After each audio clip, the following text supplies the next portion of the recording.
విజయవాడ వరద ముంపు ప్రాంతాల్లో సహాయక చర్యలు ఇంకా కొనసాగుతున్నాయి. ఉదయం నుంచి వరుసగా వరద ప్రాంతాల్లో మున్సిపల్ శాఖ మంత్రి పొంగూరు నారాయణ పర్యటిస్తున్నారు.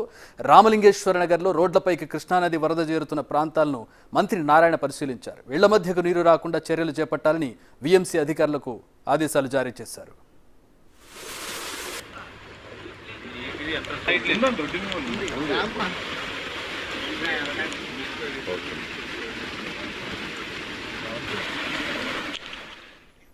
రామలింగేశ్వర్ నగర్తో పాటు ప్రస్తుతం మిగతా ప్రాంతాల్లో కూడా మంత్రి పర్యటించారు. ముంపు బారిన పడిన ప్రాంతాలను పరిశీలించారు. లోతట్టు ప్రాంతాలు ప్రజలను సురక్షిత ప్రాంతాలకు తరలించాలని ఆదేశించారు. వరద ప్రభావిత ప్రాంతాల ప్రజలకు ప్రభుత్వం అండగా ఉంటుందని మంత్రి నారాయణ ధైర్యం చెప్పారు.